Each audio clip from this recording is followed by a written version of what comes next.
Welcome back, folks, to the Get a Grip on Rebates show. This show is brought to you by solera-solar.com. That's SOLERA-SOLAR.com. Get a grip on rebates, Greg. Solera Solar. That's right. Brought to you by Light Efficient Design. It's a new product they have. It's a hybrid 365 solar-powered area light. Now it replaces a 250 watt, which is one of the most common area lights out there. So they have that thinking ahead of them. They took care of that. It's powered by the sun, but it pulls from the grid if necessary. That guarantees 365 nights of light.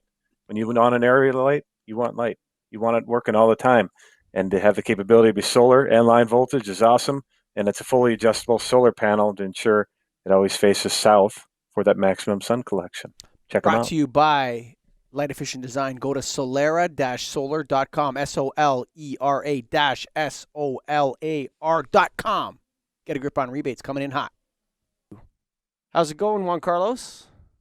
Going great. How are you doing, Michael? Doing well. This is Michael Colligan from the Lights Out Online Video Show, and I'm speaking to the host. I'm guest hosting Juan Carlos Blacker's Get a Grip on Rebates today with his new co-host, introduce his new co-host, John Wilson. How's it going, John? Hello from Portland. So if you want to know what about John's background, there's another episode before that JC and John did and goes into his history at the Lighting Design Labs. But I got a question for you. I'm going to hit you first, John. And it's away from lighting. This is Lights Head Mag. This is going to go off the lighting topic, but into the rebate topic a little bit. And it's going to discuss energy storage. Now, one of the major barriers to a society that gets off its fossil fuel addiction and coal, gas, and all that sort of stuff is that we can produce energy, but it gets wasted because it's not needed at the time. The wind's not blowing at the right time or the sun's not shining at the right time. And why have utilities not incented energy storage? Yeah, I'd tell you the simple answer, getting past all the fluff, would probably be price points for them. It's not cost effective. In other words, it's cheaper to still waste and operate the system on the existing grid than to invest wholesale in storage. We are starting to see it, but in very small pieces. And in fact, I'll go one step further. We're seeing it play out in ways we might not have originally thought. We're seeing it in things like EV charging, hooking up, as opposed to we're going to drop big batteries on every other block, infrastructure style. So we are starting to see it, but I think it's happening in ways we didn't expect to see it manifest. And the primary reason for that is utility cost points. It's still prohibitively expensive for a lot of utilities.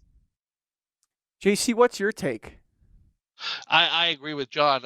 Unfortunately, that the cost points are so high that the benefit to the utility is not there to make it cost effective, right? That cost effective calculation that utility does is the key here, and that is the key metric that they use in any sort of rebate decision. Is rebating that product going to be cost effective for the utility? Is it going to provide more savings than it is going to cost in dollars to just do the waste or to have the extra power spent? So that really is the one of the holdups. I would think, and John, you could definitely agree or disagree with me on this, but I would think, as on top of that, there just isn't a standardization yet. Utilities are always look for some sort of standardization method to judge products. In appliance and lighting products, we have Energy Star or we have DLC. We don't have something yet for batteries. I think there are organizations out there developing those standardizations or those requirements that show that battery X is of good quality or of good or a good performance, and that isn't there yet. I mean, we see that in all sorts of products. So you have those two things: the cost effectiveness, and then the standardization / regulation / requirements that the utilities are looking for, and usually they're looking for an outside entity to do that. So that's what I'm thinking, Michael. So that's interesting perspective. So we look at it. You have an emergent technology that, let me ask you this then, John. Is the purpose of incentives and rebates, that's to reduce. It's a conservation demand management strategy. Is that correct? I think that's the most popular general explanation that's given.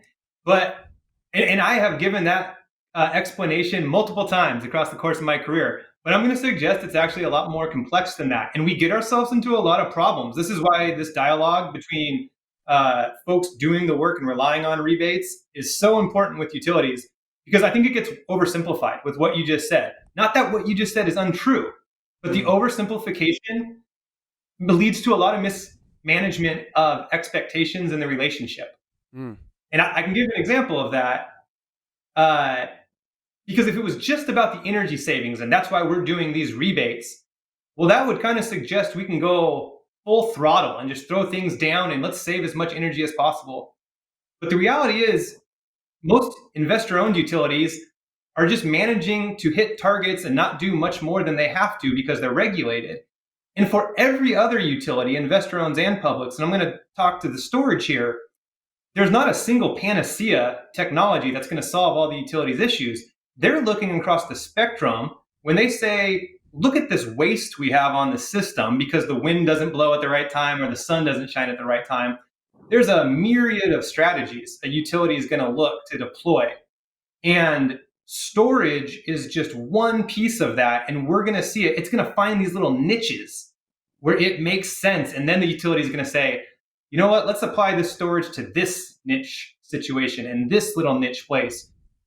But the reality of how these things get implemented and prioritized to utilities is much, much, much more complex than we know we need to save energy because we got global warming issues. Let's go get as much as we can. That's what I wanted to hear.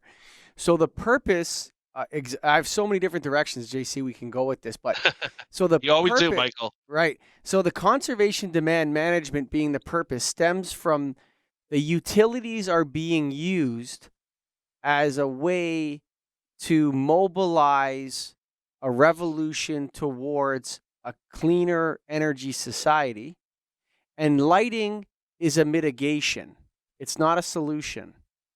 So if you use it's water conservation is not solved through saving water, for using less water, right?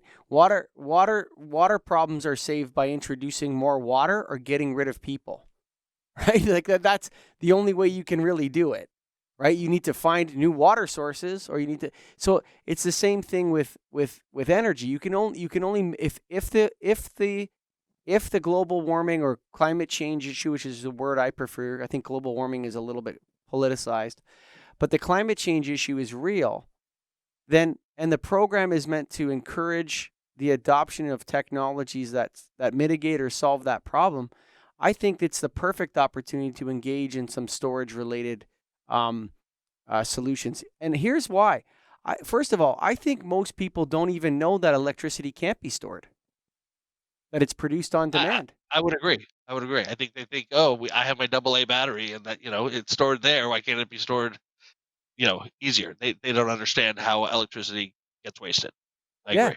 And if you were to look at a jurisdiction like Ontario, which produces way more electricity than it needs, because we're nuclear, clean electricity, by the way, and we have to pay for Michigan, New York, and Quebec to take it. Yeah. Right? We have to pay them to take our clean energy for free. We have to give them money to take it. Right? So I don't see, like, it right there. So you're paying 8 cents a kilowatt for Michigan to take the nuclear energy that costs you 15 cents a kilowatt or 20 cents a kilowatt to generate. So I see 28 cents a kilowatt right there in savings. Never mind, any sort of mandate to increase efficiency or the greener society. I'm a lighting guy, but I think storing energy, learning how to store energy and incenting the innovation, because that's what Rebates did for lighting, is they lit a big fire under a natural adoption arc, John, that was going to probably happen anyway at a slower, probably more stable rate with less mistakes. But they lit a fire under it, and millions upon millions of LED, maybe billions of LED light fixtures and bulbs were sold and deployed. And they mitigated a lot of energy consumption. I see storage as the answer to Ontario's problems. I see storage as the answer to the generation of clean electricity. And I think utilities and places like where you work, John, Lighting Design Lab, need to start looking at this from a mandate perspective. Maybe it's in the mandate. Sure. Well, I love that you finished with the mandate because that's what it's all about. There's not a single utility that I know, and I work with them across the country. There's not a single utility I know who is doing energy efficiency because of climate change. None of them are. I mean, and Seattle City Light is the closest I've ever experienced to doing that. They are doing it because there is a mandate that requires them to do it. Right. Because everything else. So that's important. I just want to highlight the mandate, not the we got to do this. And the second thing I want to respond to is it's one of the solutions. Storage is one of the solutions, and I from my perspective, it's about managing a portfolio of emerging tech. When we pick horses, we almost shoot ourselves in the foot. JC, I mean, you saw that with the over deployment of CFLs when you were riding that wave. When we first met. Right. I mean, we thought CFLs were the be all end all, and we all know that it was really just a transitional product between incandescents and LEDs. So, I agree fully with what you're saying, Michael, in terms of it's a great solution, it's a great tactic for energy conservation, energy savings, and helping mitigate climate change. But it isn't, as John said, it isn't the be all end all. There's a lot of different strategies out there, a lot of strategies being used. I think with the growth of electric vehicles and the need for cheaper, more accessible energy, you're going to see more interest not only in electric vehicles but also in storage systems. I think you'll see that both at the household and the commercial level. And so I think we're definitely there. And I agree. I'm one who's like, let's put rebates on pretty much anything, help transform the market in the right direction. But again, we're talking about the utilities. That's where the money's coming from. And it needs to be cost effective for them. They need to be able to justify the cost they're putting in. Because remember, I'm going to send to you in a second, but remember, it isn't their money, it's your money. All these programs that's what I'm saying. Funded. That's what I'm right. saying. All these They're all programs get funded rate-based by the ratepayer. Right, the rate-based programs, right? But so so most people don't know that. There's another thing most people don't know is that, hey, guess what happens? They take the rebate they gave you, they amortize it over 5 years, and they divide it amongst their rate base based on your kilowatts or demand or however they bill. And on Ontario, that's hidden in something called the provincial benefit. It used to be called the oh man, it had some bad name and they changed the name because people were complaining about it. I like provincial benefit. Yeah, that makes sense. They called it provincial benefit. It used to be called something else. Oh, I'll remember in a second. It's a conservation charge. You don't have names like that. Right. Yeah. I think on my bill it just says energy efficiency charge or something like that. So it's real straight up. So here's the question, that comes down. Why would someone pay someone else to use less of their product? Well, it's actually they're paying you to use less of their product, but pay more for it. Well, let's start with this. We're dealing with regulated monopolies. So any economics 101 question is going to go out the window. It doesn't, there's a lot of stuff that doesn't make sense when you're dealing with a regulated monopoly. So we got to take that and put it in one bucket. Sure. The second bucket is this.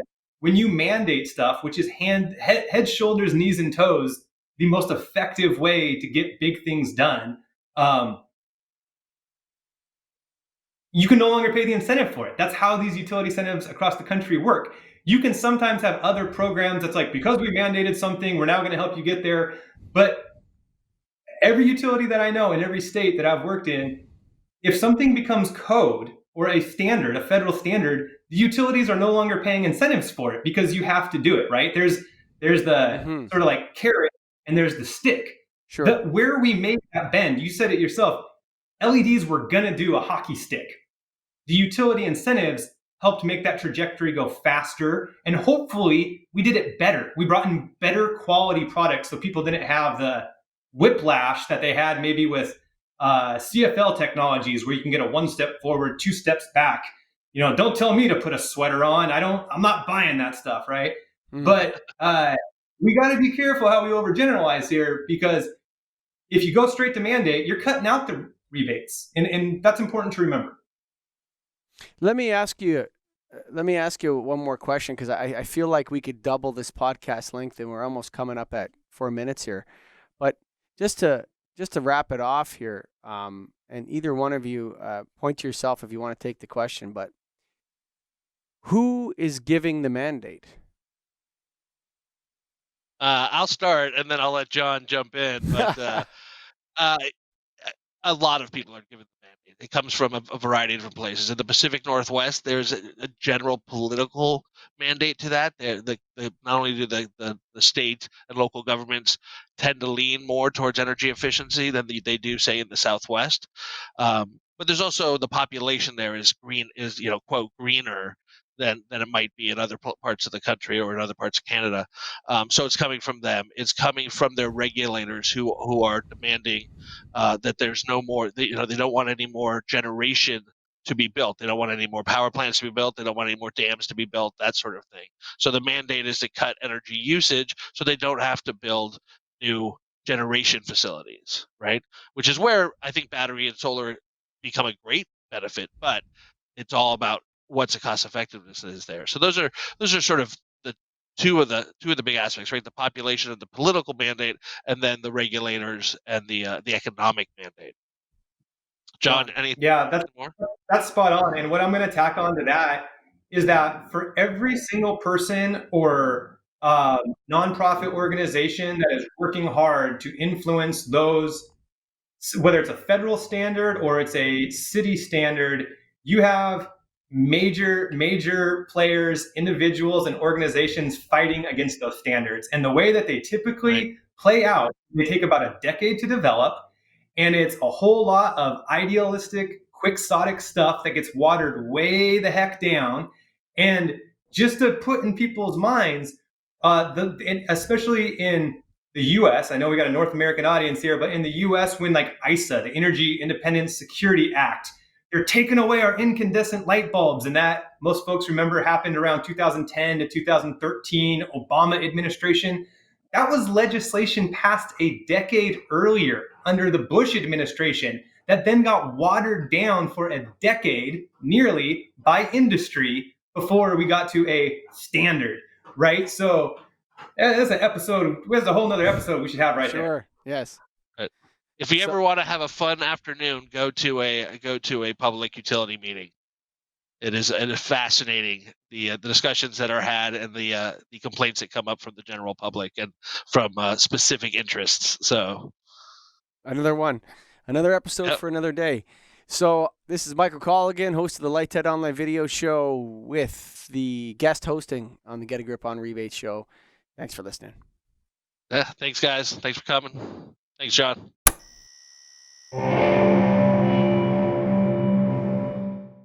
Solera-solar.com, baby. That's SOLERA-solar.com. Brought to you by Light Efficient Design, Greg. A lot of times when you do a solar light, there's either solar or there's line voltage, right? This one does both. This is hybrid. It's revolutionary. It's powered by the sun, but pulls from the grid if necessary, which guarantees you always have light when you need it 365 nights. The light output is equivalent to a 250-watt HID, DLC listed, Come on, and a fully adjustable solar panel, so it always faces south. Get a grip on solar with Light Efficient Design. Go to solera-solar.com, SOLERA-SOLAR.com, baby. Check it out. It's been Get a Grip on Rebates.